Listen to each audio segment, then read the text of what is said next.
Hello and welcome back to the Opposites Abroad podcast, the podcast about all things travel. Charlie Bosco and TT here as ever.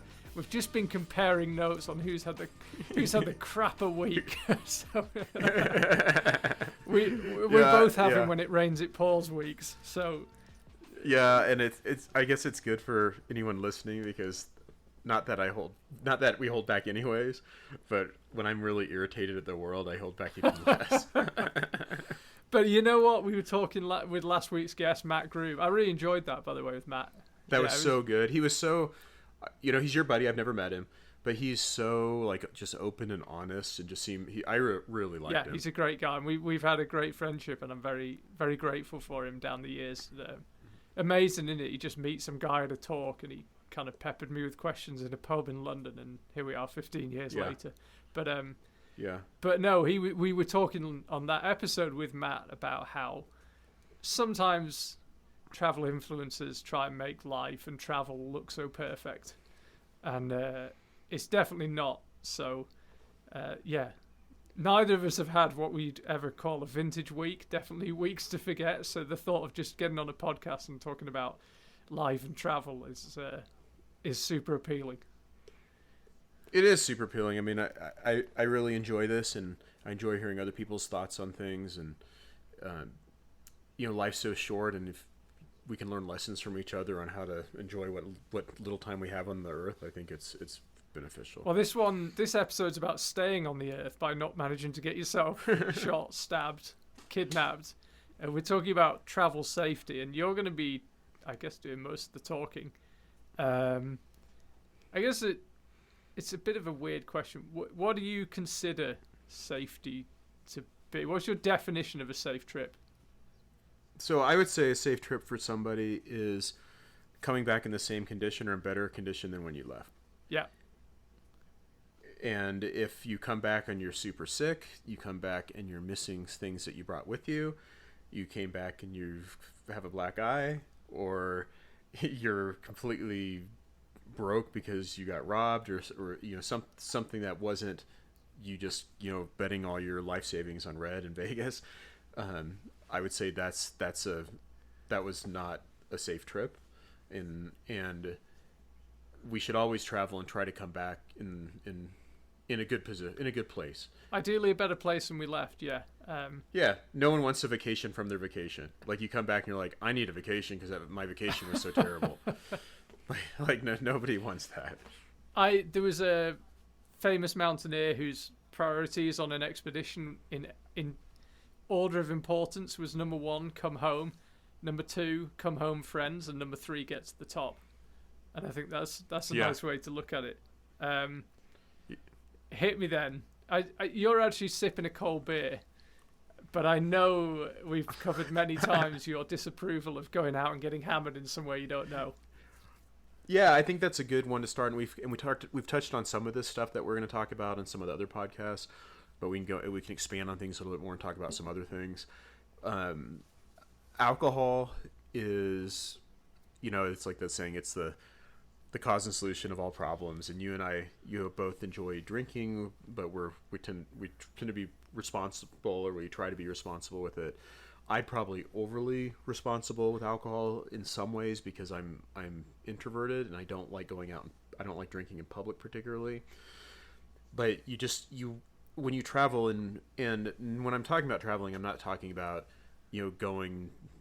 driving an hour and having a beer somewhere. I'm talking about you're in an international location you're not familiar with, maybe somewhere that's a little bit sketchy. If I'm drinking in Toronto, I'm going to probably not treat it the same way as if I'm drinking in Bangkok. Yeah. So being aware of your surroundings, where you are. I mean, you and I have even had some fun nights. Like we had a nice night in Taipei drinking Taiwan beer. I called night earlier because you can hang longer than I can. But we've had some fun times, and as we talked about before, like the British pub scenes are awesome. And even though I really like drinking in like a hotel if I'm gonna have some drinks, or drinking in my room, or drinking by myself sometimes. Some places the bar scenes are just so fun. Like if I'm in London, I'm not gonna get I'm not going to go buy beer and drink in my room. Probably I'm going to go to a pub because they're just so awesome. I'm probably less likely to do that in some other places. And I think, unfortunately, the world is different for men and women. And as a woman, I think you really need to be careful when you're out at bars, especially when it's obvious you're a tourist. I would not start taking drinks. I know everyone loves free stuff. I love free things. Everyone loves to drink bought for them, but I would not drink anything that anybody hands you. If someone wants to buy you a beer, I would say, hand me a beer that's unopened, or something unopened. I would never drink an open beer. I would never drink an open drink that's handed to you at a bar. I would even be cautious with the bartender unless I can really watch it. It's just so easy to get roofied or have something horrible put in your drink by somebody, especially if you're by yourself. There's safety in numbers. If you're with a big group, have someone keeping an eye on you to make sure that you're okay and that they can pull you kind of to safety if something happens. But I'd be very wary of being a female solo traveler, being at a bar scene in many parts of the world. I agree with that, yeah. I mean, my approach to booze is that it's got to be a servant rather than a master, so you control it rather than it controlling you. And I'm not dissimilar. I think as I get old, I like less and less the feeling of losing control. So I don't mind getting a bit of a buzz on, but I don't like being in a state where it's beginning to affect how I speak and behave. I have to say, every now and then, I just get this overwhelming urge and I just go pretty big. But then, God, the hangovers last a long time. You don't even get multiple day hangovers. So I would say once every couple of years, I just kick the door down. But yeah, I mean, Christopher Hitchens had it right. He said, if you don't drink, you don't live any longer. It just feels like it. I agree. Yeah. I agree generally. I'm maybe a little bit more laissez-faire and I don't pay as close attention to people pouring my drinks and stuff. I probably should, but and to be honest, I don't know that you have to as a guy a lot of times. I just maybe this is wrong because people are different in every place, but in some ways a bar environment just feels like my environment. I just walk into a bar and I just feel like I know what I'm doing. It feels like a familiar place, like putting on a comfy pair of slippers. I just know what a bar is like and how to act in a bar, and so I'm maybe not as alert as I could or should be. Well, another thing, and we've talked about that before, is like food safety. When you're someplace that you don't trust the water, beer is the best if you're going to have alcohol. Yeah. Or wine, but that's tough at a bar to have like a bottle of wine sometimes if it's just a regular like neighborhood bar. But beer is the best because you don't have to worry about some weird ice coming from some weird place. And I don't want to have a cocktail and be like, where did this ice come from? Yeah. Is it really from bottled water? Like if it's a touristy bar and it's a poor country, are they really going to spend the extra expense to bring bottled water in to make ice? Yeah. Where they're never going to see anybody again? Probably not. And as much as I love cocktails, I'll drink cocktails in the US or Japan or somewhere really nice, and in places where I'm not quite sure about it, like if I'm in Mexico or if I'm in Central America, I will get beer. Yeah. And nothing hits a spot like a cold beer either. Especially when it's hot. The weather's hot, yeah. Yeah. That's true. Man, I remember it was always kind of a running joke in China. When I used to work in China a lot, we'd get there and you get off the plane, get to the hotel bar, and they always used to say, you say a beer, and they go, hot beer or cold beer? It's like, has anyone ever asked for hot beer? Like, it sounds like the worst idea ever. Mind you, people drink iced coffee, so the world is a weird place. Yeah. Well, and it's interesting because as an American, a lot of Americans think that British beer is warm. And it's really not. It's not ice cold generally, unless it's a lager. Chilled, but it's not. Yeah. But people don't understand that, and you hear people make jokes about the British and their warm beer, and it's like it's not really warm. Have you ever had it? Like, and you want something really cold, get a lager, get a cider. Like when everyone's had a Guinness, if you drunk a Guinness, that's the kind of temperature that beer is served at. In the UK, yes. Maybe slightly warmer than that, but it's not hot. It's not room temperature. It's not cold. It's not chilled. Yeah, and you get a Guinness in the US, and it's way too cold. Yeah. Yeah, but we're off topic. Well, they say Guinness doesn't travel well, so they say it never tastes right once it's been on a ferry or a plane and left Ireland. But yeah, yeah. I kind of like it everywhere I've ever had it. So I do like I tend to like lagers, but I do really like Guinness. yeah, and there's something about it, man. You get the taste sometimes. Sometimes you have a Guinness, you go, that was great. Sometimes I have a Guinness, I think I need 12 of them, and then you just next thing you're just burying them. You get your iron allowance for the year. Another element of going out drinking is that you've said to me a few times, nothing good happens after midnight. And I always think, oh, something good must happen after midnight. I've had some really good nights. And actually, when I thought about it, I thought, yeah, he's right. Yeah. I mean, what happens after midnight? It's like the lonely guy waiting for the last girl in the bar to hope that she goes home with them. Like it just becomes kind of sad. And I've known people that have been like jumped in the late at night going back from bars, like even traveling. You start stumbling back to your hotel at 2 a.m. and bad things can happen. And it's just, to me, it's just not worth it. Now, if you're younger and you're just a big partier and stuff, I get it. But I think it's dangerous, especially if you're a woman and especially if you're not in a group. Even as a single guy, you're walking and you walk by a group of men on the street, just some bad things can happen. I think you also this episode is not just going to be on bar safety, but I think bar safety translates to a lot of other things. You really have to watch your stuff in bars, like your wallet. I tend to wear a little crossbody, which is like kind of like Europeans and Asians do. Americans tend not to wear them when I'm traveling, and part of that is I don't have anything in my pockets, so I can keep my bag with me and I can kind of keep it up and move it towards the front of me if I'm somewhere, and make sure nobody's trying to pickpocket me or something falls in my pocket, and I've kind of got everything in one spot. And that's really helpful. I think the one thing you have to be careful about is you don't take it off and leave it somewhere. I actually had that happen where I was in Africa going on a safari, and I was at the airport, and I was just like, I think it was a Kenya airport, and I was wiped out beyond belief. It was like I hadn't slept in like a day and a half. It seemed like I was so tired, and I went, and the flight was delayed for many hours. I got like a voucher at some like crappy restaurant at the airport, and I was so tired, and I had my crossbody on, and I had my roller bag, that I took my crossbody off because it was getting heavy, and I was so tired, and I just hooked it like on the back of my chair, and I was at the airport, and I ate, and then after I ate, I was just like walking to the airport, like waiting for my flight, and I was like, realized I don't have my crossbody.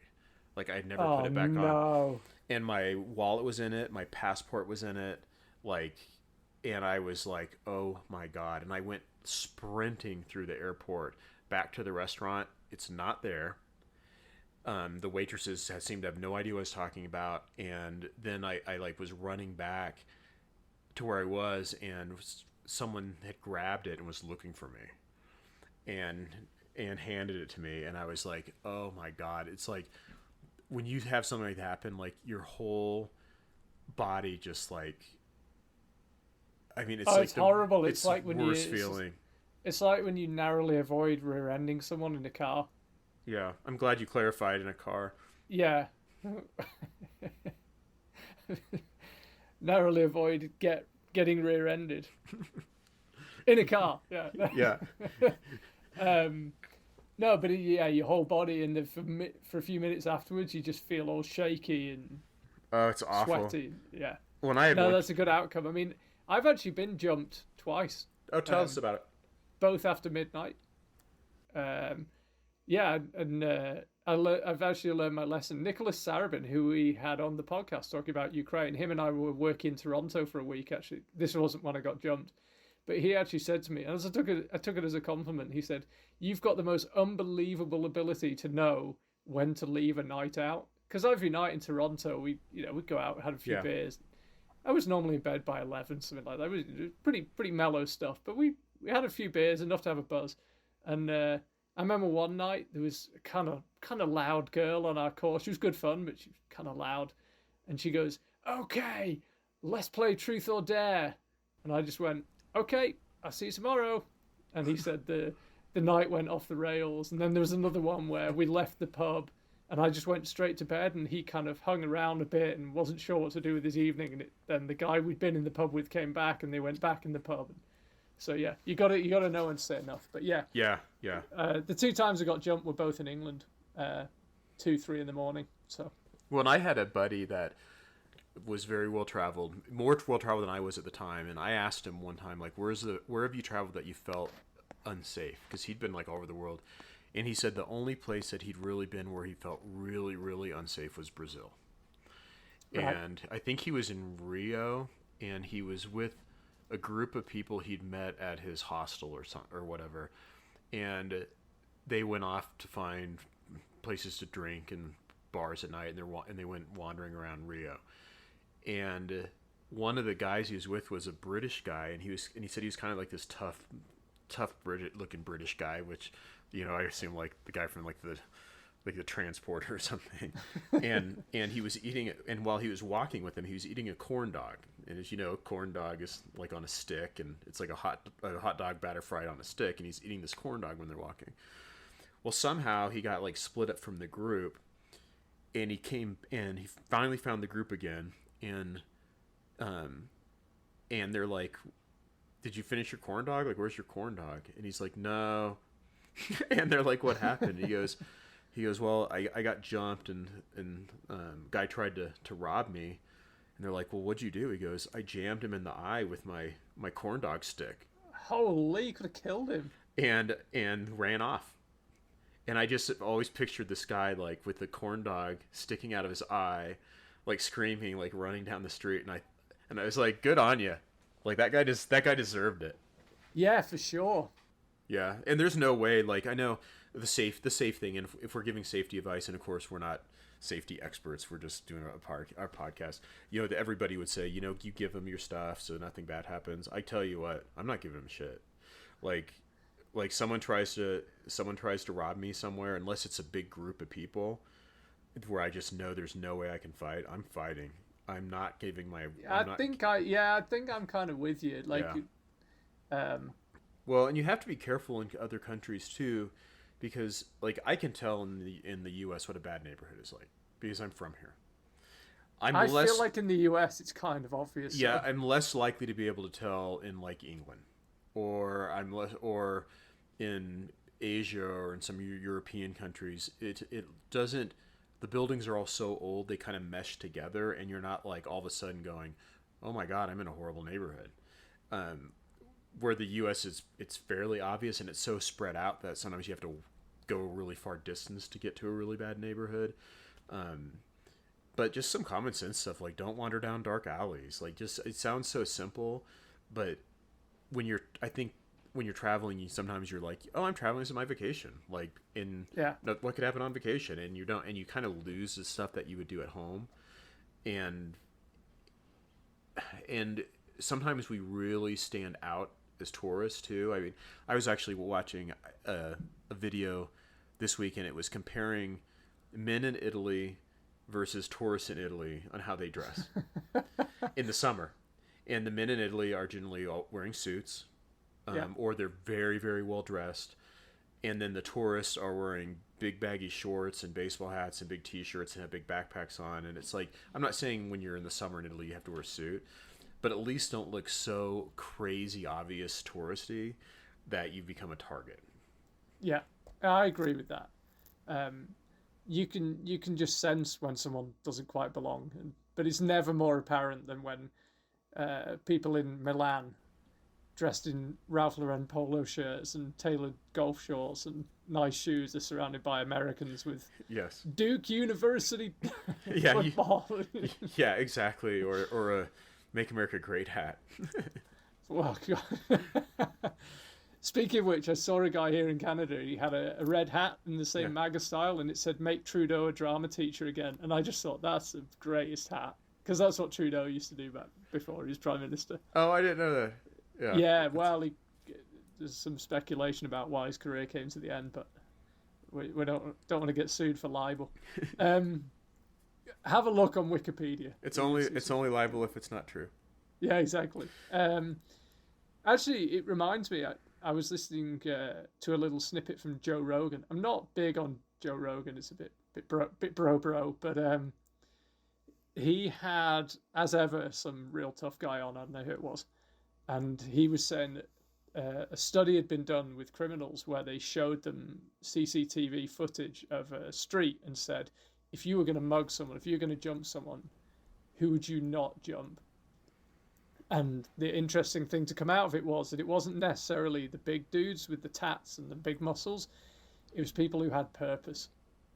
Yeah. People that look like they really know what they're doing. Yeah, Exactly. They're moving with purpose. Yeah. They're observing. If I'm walking down the street and I suddenly think, oh man, I don't like the feel of this neighborhood, I start looking around, making sure that I look like I know that someone could come. Yeah. And I also walk with purpose. I never get my phone out and look at Google Maps. I think I'm just going to walk through this sketchy neighborhood until I'm out the far side of it, and I'm just going to concentrate on doing that. And I'm going to look alert, and I'm going to look over my shoulders, and I'm going to look down the alleyways as if I'm looking for something.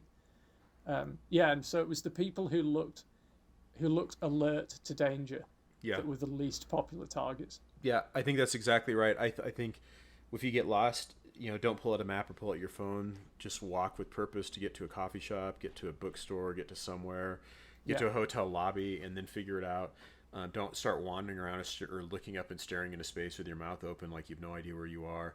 Don't go up to random people and start asking for advice or help unless they're like, a police officer or someone that really looks like they're going to help you. I think that is so important. I actually had a thing in La Paz in Bolivia, which is somewhere I'd like to do a podcast about because I've loved Bolivia. I've never been. That's great. Yeah, but you've been to a lot of South America. It's probably not radically different. It's the only country I've been to in South America. But we were walking down the street to go for dinner, and La Paz is pretty good in the day, and then people generally say you don't want to be exploring too much at night. So a couple of times I walked to a bar that was a couple of blocks away, but we were next to a big artery road. I don't know, felt okay.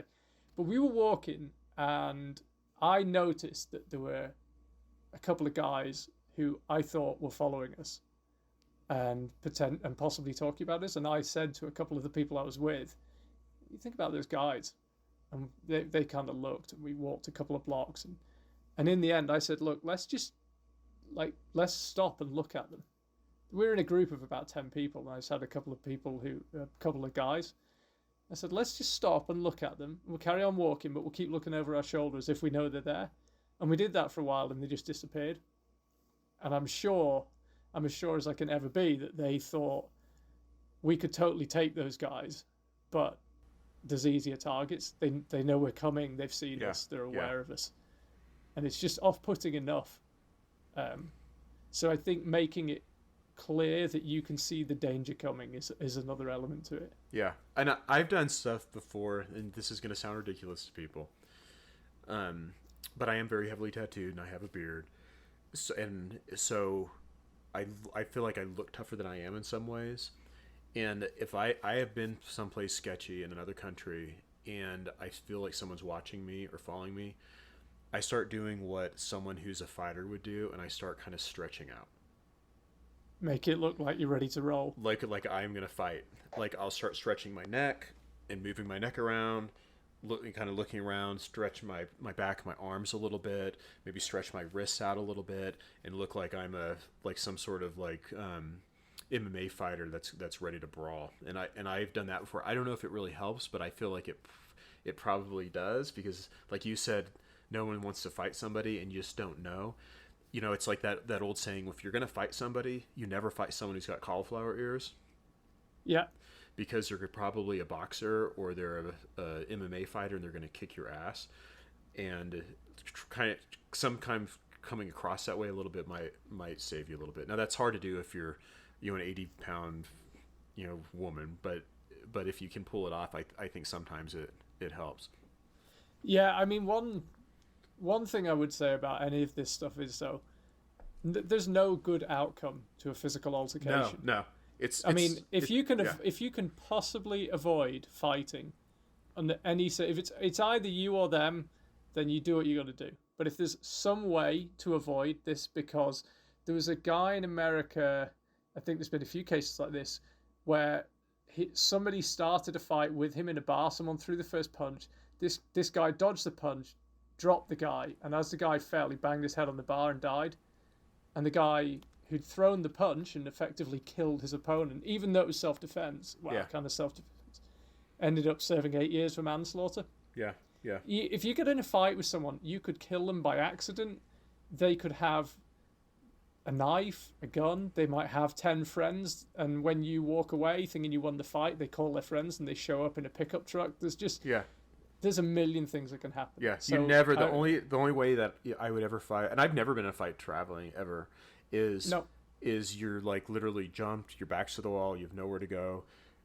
The key is to be smart and try to get someplace safe, like you said, walk with purpose, get to a hotel lobby, find someone who looks like police, jump in a cab that's going by and get out of there. Do something. Getting in a bar fight is incredibly stupid because like you said, you're in another country, you don't know what the laws are. Generally, they're going to blame the foreigner, just like they would in America. Yeah. You don't speak the language, so the police come. You've got your opponent basically talking in the language of the cops about what happened.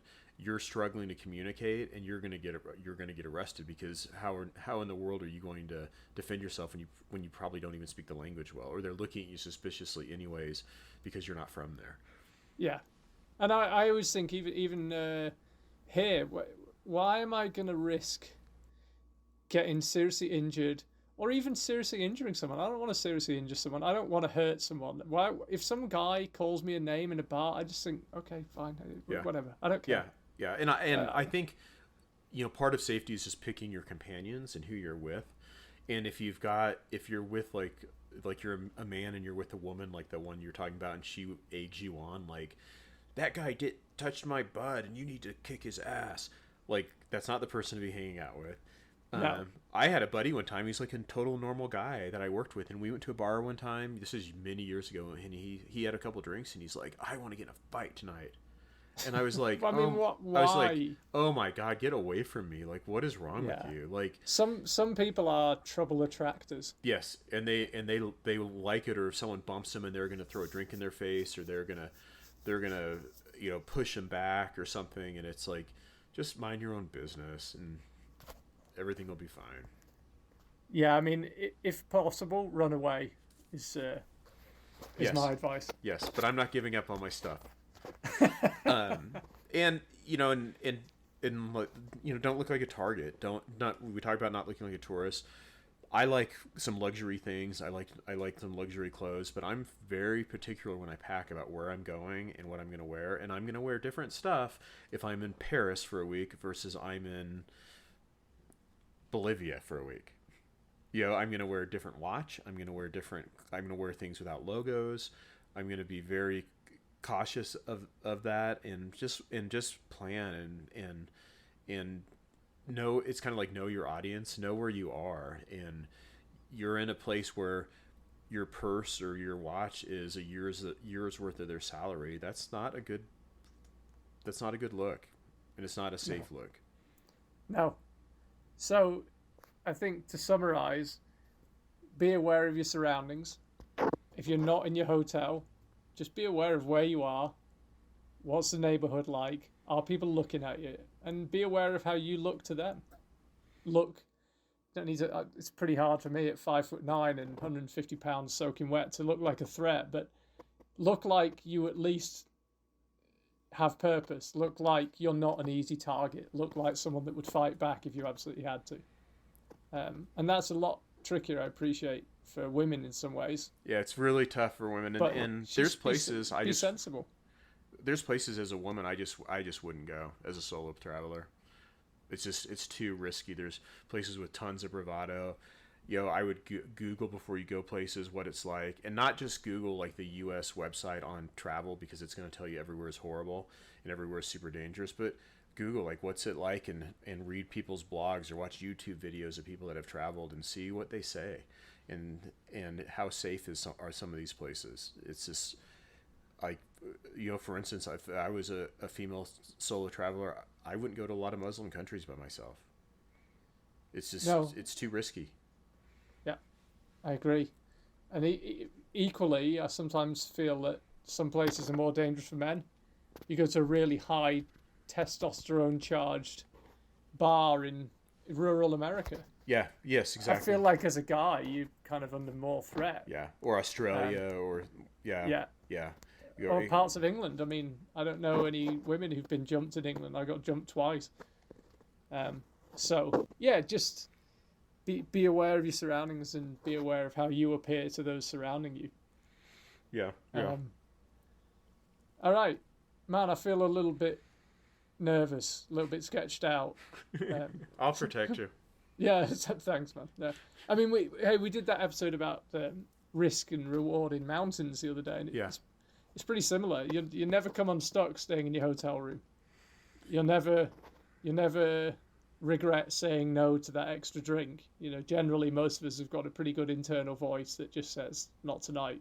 Yeah. So just listen to it. Yeah, and it's tough sometimes. I've landed places and I feel like they're kind of sketchy, and I get to my nice hotel room and I look out the window and I'm like, you know what? I really don't want to even leave the hotel room. Like, it's so nice in here, and it's warm, or it's cool, and it's hot or freezing outside, and it looks sketchy, and I'm like, I just do not want to leave, and I've got to like almost pep talk myself of like, I didn't come to this country to sit in the hotel room and not do anything, and I'm gonna go find something to go do. And then you go out and then it's fine and you have fun. But even I get nervous sometimes just from hearing stuff. I went to Buenos Aires and I was really nervous to leave the hotel and go walk around because I'd heard so many horror stories about how dangerous it was. And I was looking out my hotel window. I was like so like timid and trepidatious walking out of my hotel and walking around. And it ended up being fine, but I was very, very careful. I had my crossbody. When I walk on the street, I have it away from the street so that someone on a scooter or something can't come try to grab it off me. If I'm in a car, I make sure the windows are up so someone's not going to walk up or ride by in a scooter and try to grab something out of the window. Like I do kind of smart things, but even and you and I are both well traveled. I've been to 90 countries now. I still get nervous sometimes places and cautious, and it's a natural thing, and we have that as a survival mode, and it's okay to have that feeling, but just be careful and be smart, but still go do stuff. Yeah. Yeah, exactly. You've got to find the balance. But yeah, I'm feeling like I just need to go and sit in a nice, safe bar and remind myself that the world is generally a pretty safe place. But that was hopefully that was useful. It was interesting. Well, we'll talk next time. That sounds good. All right, speak in a week. Okay, sounds good.